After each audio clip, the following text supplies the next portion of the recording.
मित्रों, मानव की कहानी को आगे बढ़ाते हैं। पीछे हमारे 2 एपिसोड आए जिसमें एक अग्नि का आविष्कार था और दूसरा मंथन से जो आविष्कार हुए वो आविष्कार और उन्होंने इस समाज में कितना बदलाव लाया उसके बारे में हमने चर्चा की। अब आगे हम एक बहुत महत्वपूर्ण विषय पर चर्चा करने वाले हैं जिससे समाज में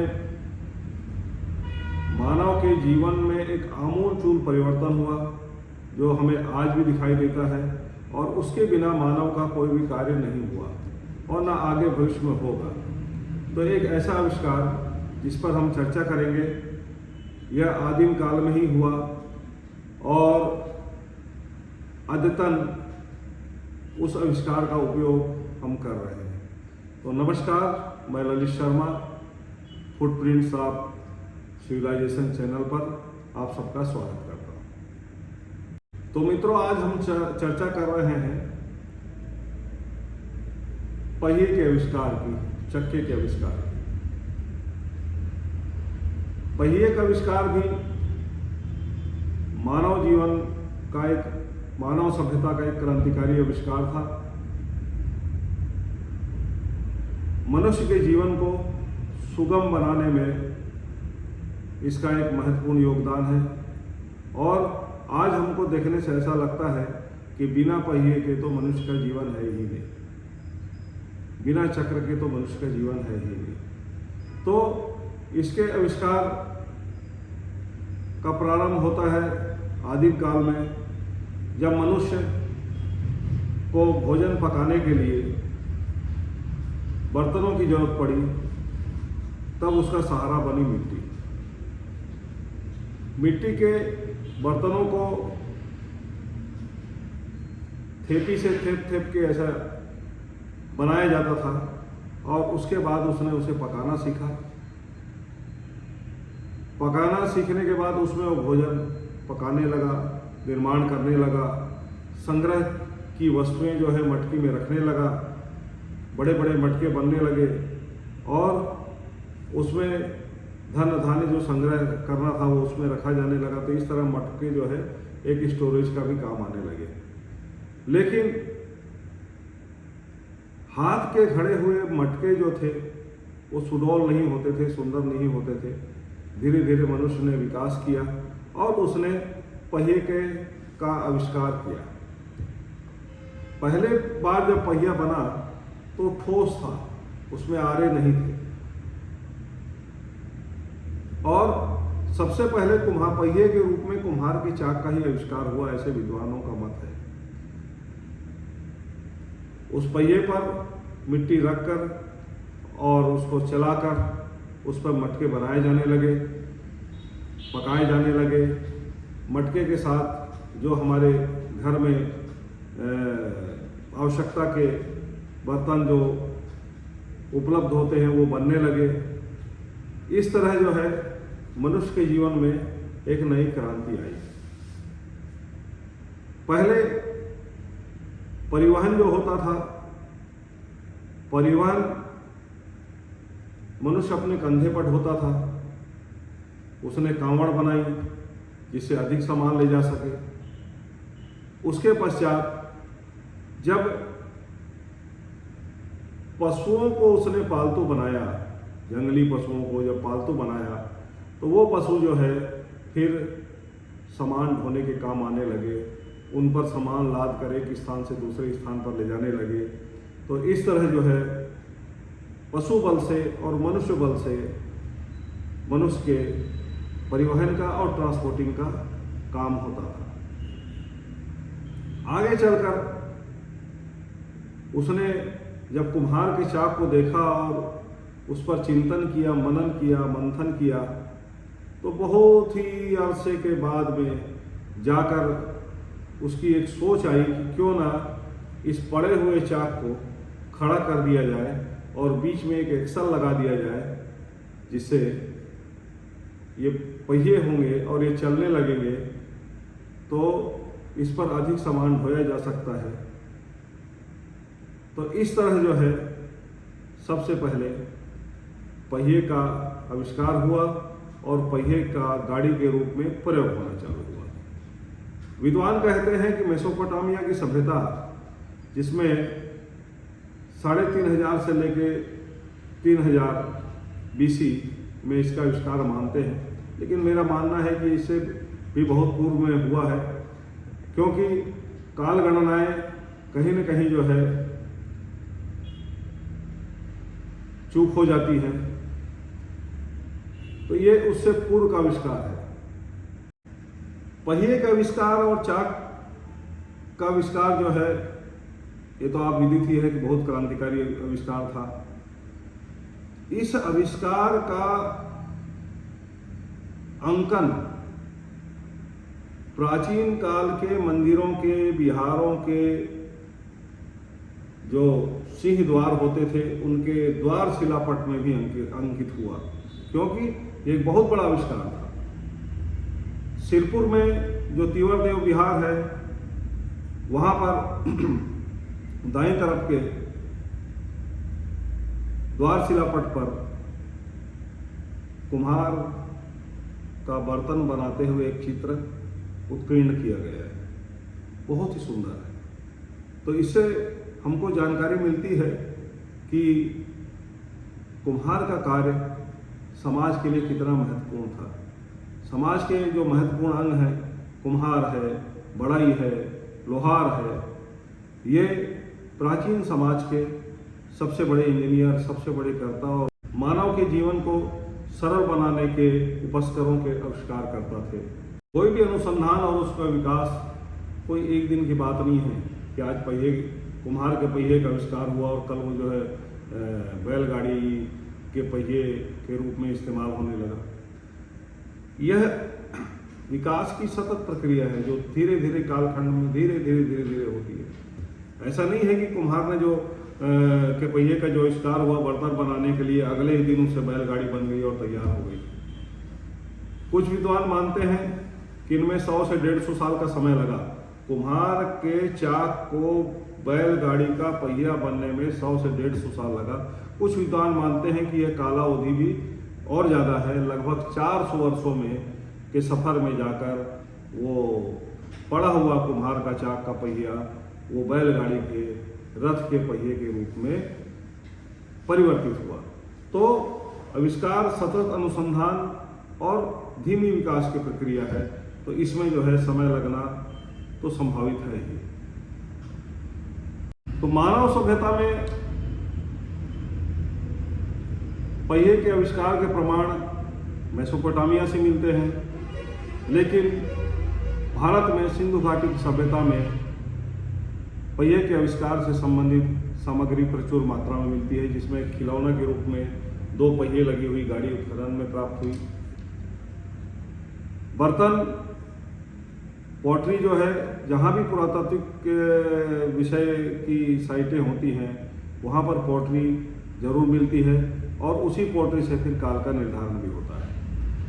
हमारे यहाँ हड़प्पन काल की सभ्यताओं में लोथल, धौलावीरा, कालीबंगा और हड़प्पा और मोहनजोदड़ो, इसके साथ वर्तमान में जो राखी गढ़ी में जो सभ्यता मिली, जो खुदाई हुई और जहाँ से रथ मिला, तो ये सारी चीज़ें जो है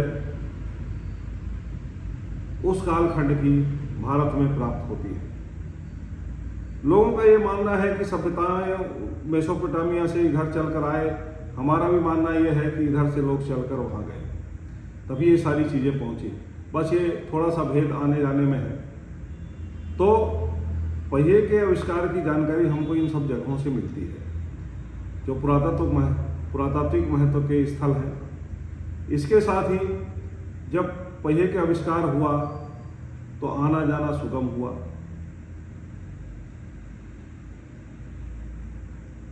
पशु बल का उसमें प्रयोग होने लगा। अश्व, सैंधव जिनको कहा जाता है, सैंधव पालतू बनाए गए और उनका जो है रथों में उपयोग होने लगा। बैलगाड़ियों का उपयोग होने लगा, भैंसा गाड़ियों का उपयोग होने लगा। तो ये जानवर जो है पालतू बनाए जाने लगे और इनका मोटर आते तक या 18वीं शताब्दी तक जो है पशुधन का उपयोग यातायात के साधनों, परिवहन के साधनों के रूप में होता रहा। भारत में कई तरह के पथ मिलते हैं जिसके रास्ते परिवहन होता था, परिवहन से व्यापार होता था और एक स्थान की वस्तु दूसरे स्थान ले जाई जाती थी। जल मार्ग,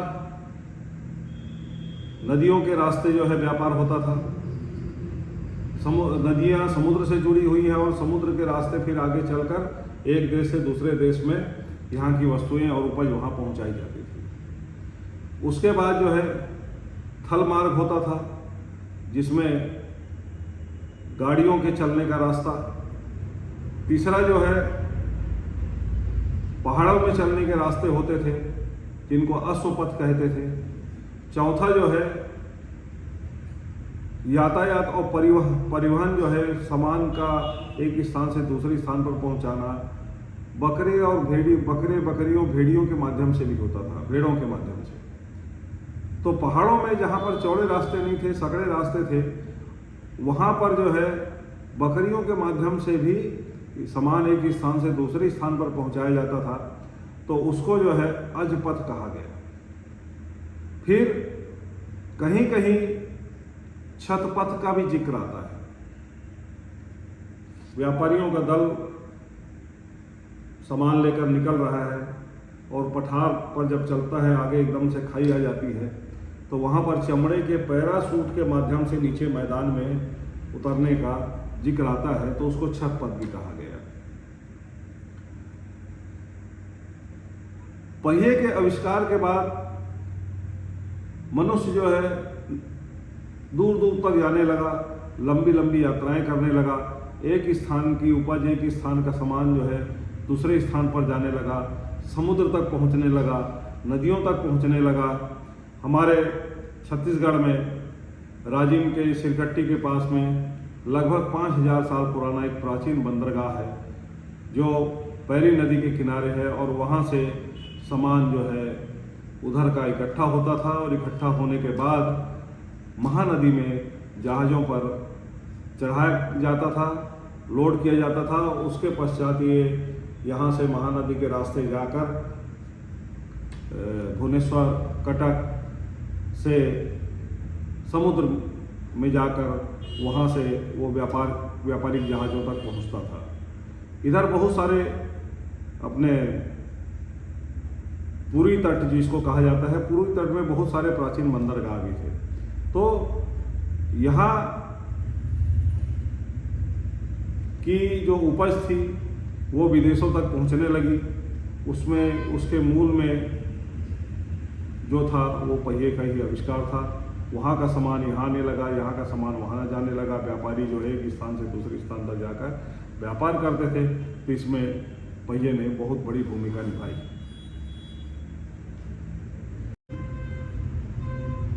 इस तरह हम अपने पौराणिक ग्रंथों में भी देखते हैं कि पहिए ने कितना चमत्कार किया। भगवान विष्णु के हाथ में ही पहिया है जिसे सुदर्शन चक्र कहा जाता है। वो सुदर्शन चक्र जो है शत्रुओं का, दुष्टों का संहार करता है। भगवान कृष्ण के हाथ में भी वही सुदर्शन चक्र आया। और तो और महाभारत के युद्ध में जो युद्ध लड़े गए उसमें भी रथों में सब में पहिए थे और इसका प्रमाण हमें अपने प्राचीन ग्रंथों से भी मिलता है। इसके साथ ही कृषि को भी बढ़ावा जो है पहिए के आविष्कार होने के बाद मिला, क्योंकि व्यक्ति जो है दूर तक खेती कर सकता था और दूर तक खेती करने के बाद वहाँ से जो फसल प्राप्त होती थी उसको दूर तक ले जा भी सकता था और अपने खलिहानों तक ला भी सकता था। तो इस तरह हम देखते हैं कि मनुष्य के जीवन में और इस मानव सभ्यता में अग्नि के आविष्कार के बाद सबसे बड़ा आविष्कार जो है मनुष्य ने पहिए का आविष्कार किया, जिससे अपने जीवन को सुगम बनाया। और आज हम दुनिया को जिस रूप में देख रहे हैं उसमें इन दो आविष्कारों ने बहुत बड़ा काम किया। पहला अग्नि का आविष्कार और दूसरा जो है पहिए का आविष्कार। अग्नि का प्रयोग मनुष्य आज तक कर रहा है।